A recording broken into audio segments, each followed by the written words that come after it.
Hey folks, this is Bill from Fit and 50 Plus. What you've got on your left is the Vivoactive 3 Music, and on the right is the 645 Music, two of Garmin's newest smartwatch fitness watches. What you don't see is the Fenix 5 Plus, and I'll probably never have one of those, just because of the fact that at $450 for this one and $300 for this one, you can pick both of these up for less than the price of a sapphire crystal Fenix 5 Plus. So I just think it's kind of outrageous how Garmin has hiked the prices to those levels for one albeit beautiful timepiece.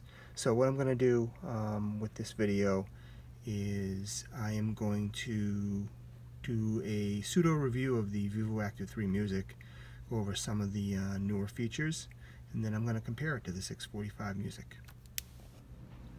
Okay, so first up, what I wanted to talk about was what is different between the Vivoactive 3 Music and the original Vivoactive 3.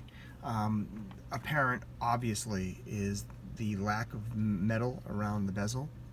Now got a glass crystal.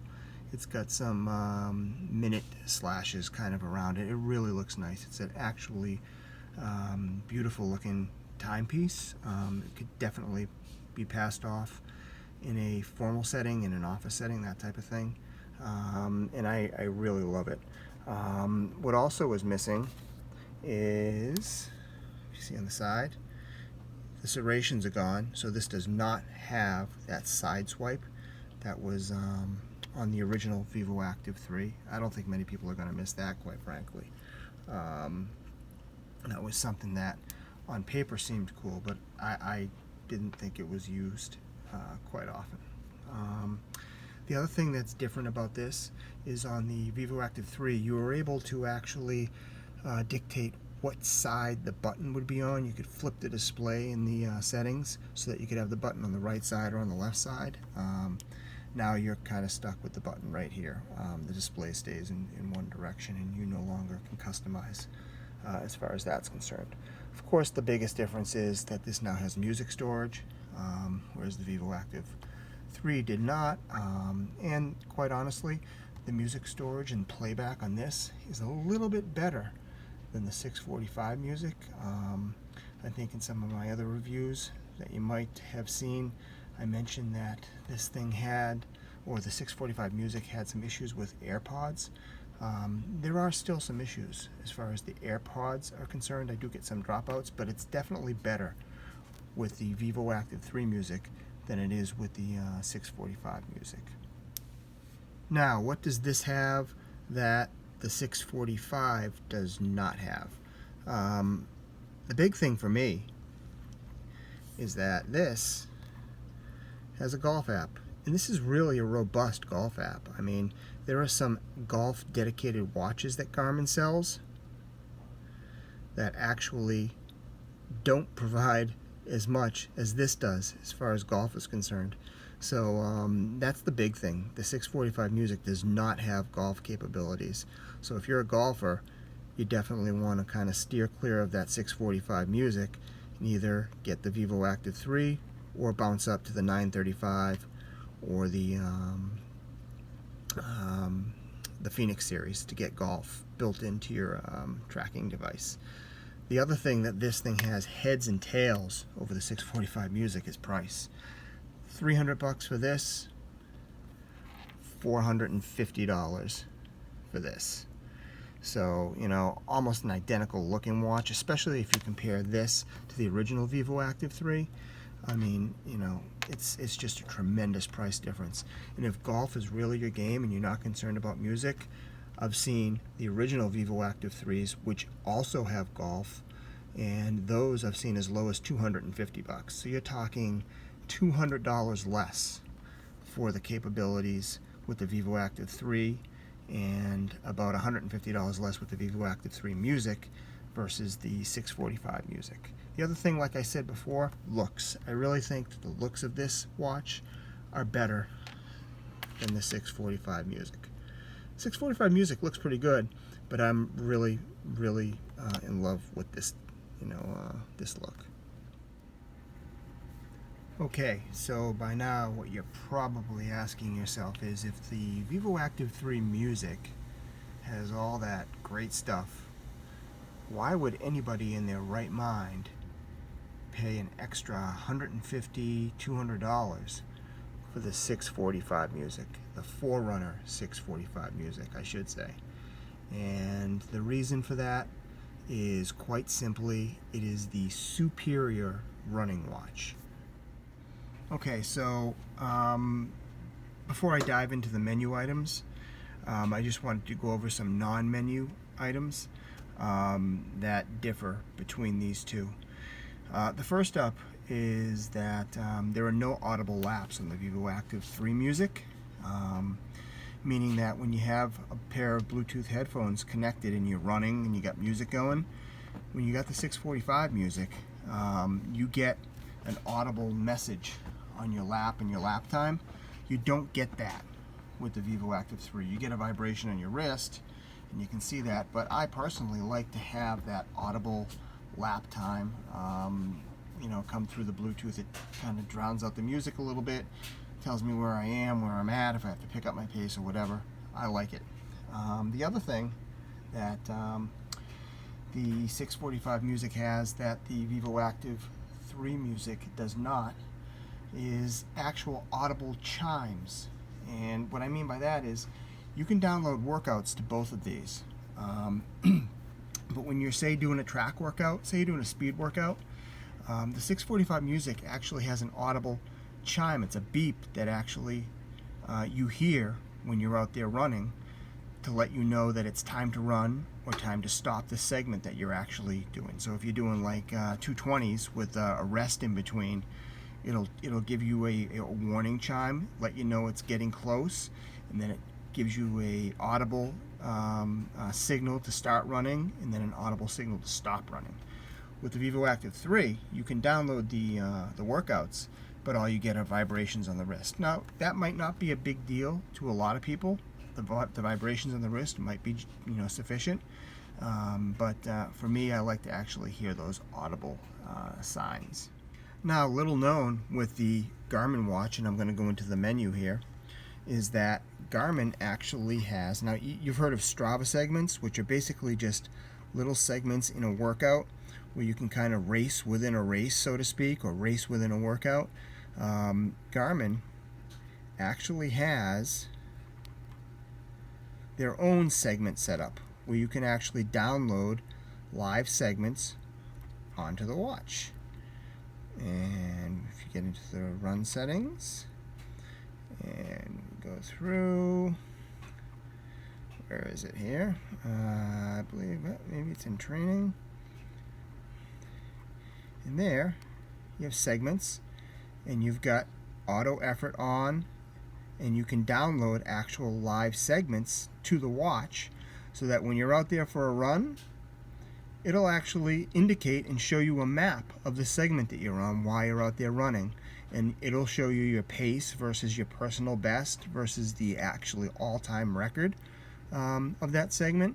It's a pretty cool thing, and it actually, I find it extremely motivating to download segments to my 645 music when I'm out there running. And you get these notifications all of a sudden when you're out there, and it motivates you. You pick it up, you pick up the pace. You don't get that on the 645 music. I'm sorry, the Vivoactive 3 music. I apologize for that. Now, one of the big things that you get with the 645, the Forerunner 645 music, that you don't get with the Vivoactive 3, is you get advanced running dynamics. And when you pair this with one of Garmin's advanced chest straps, like the Tri or the Run, or when you pair it with this thing here, it's the R-Pod, which is basically just a clip. You put it on the back of your shorts. No discomfort of a chest strap or anything like that. You get advanced running dynamics. And just what those running dynamics are, I want to show you.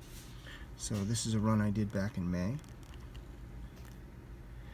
And you can click on the details. And as you can see, there's the distance, the time, the pace, the calories, which is pretty generic. There's your average heart rate, your max heart rate. You get aerobic scores, which you don't get with the Vivoactive. Cadence, something that you do get with the Vivoactive. But here are the advanced running dynamics. You get vertical oscillation, vertical ratio, ground contact time, ground contact balance, your stride length, ascent and descent.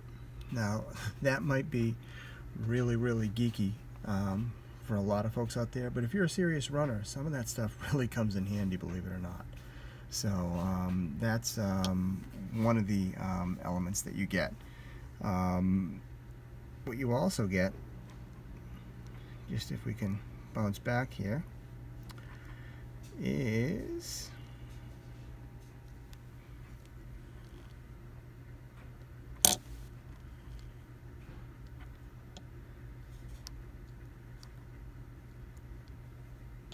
oops, bear with me.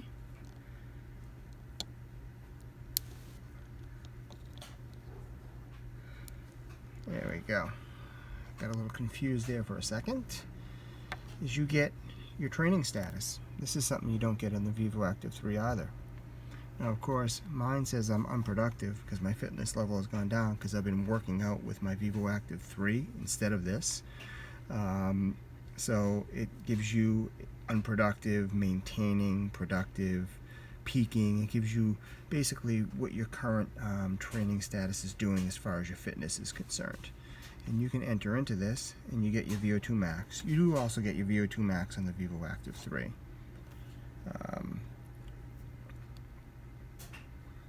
You also get recovery time.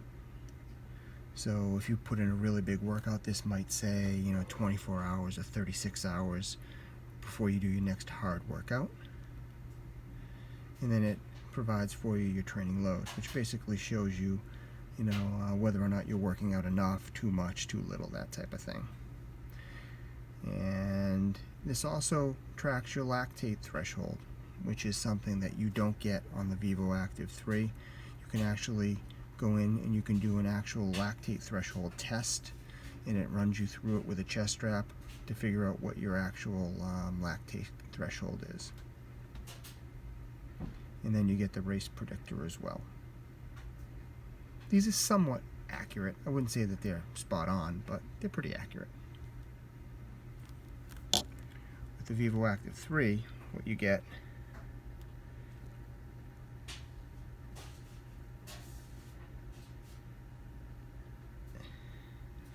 is distance, time, pace, calories, average heart rate, maximum heart rate, cadence, and then the ascent and descent.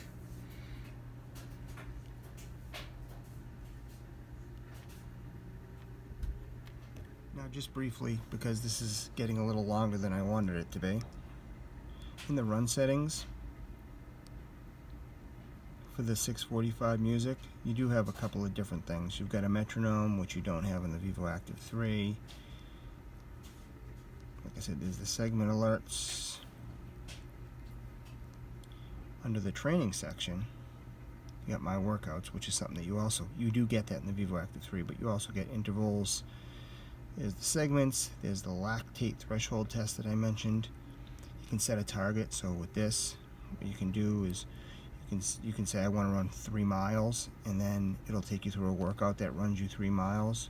Or you can say I want to run 3 miles in under 30 minutes, or I want to run 3 miles and I want to maintain a certain pace, and it will actually build that workout for you, which is pretty cool. And then you can race an activity. Then you have your training calendar. All pretty neat stuff.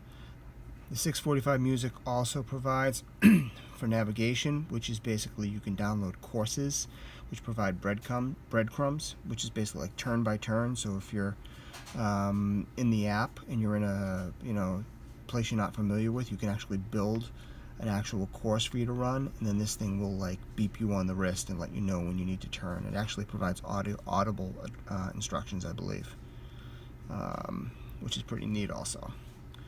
then you got your history, and then you just your general settings.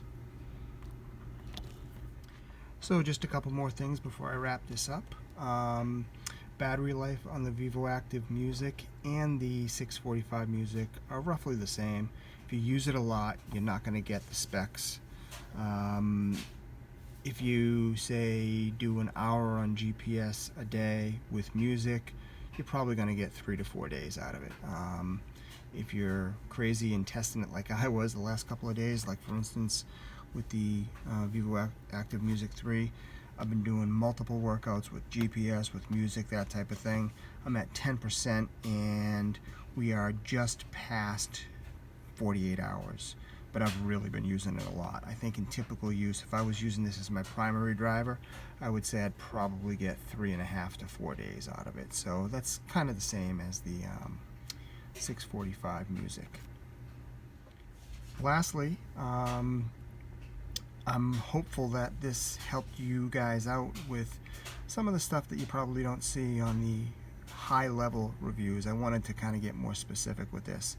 I do intend to do an in-depth golf review coming up as soon as I can get a couple of rounds in with the Vivoactive 3. That's kind of one of the main reasons why I picked it up.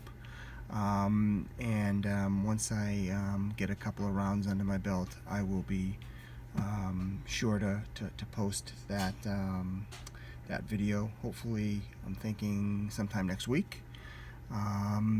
With that said, this is Bill from Fit and 50 Plus. If you found this helpful, I would really appreciate a thumbs up, and a subscription would be great as well, so that I can keep making these things.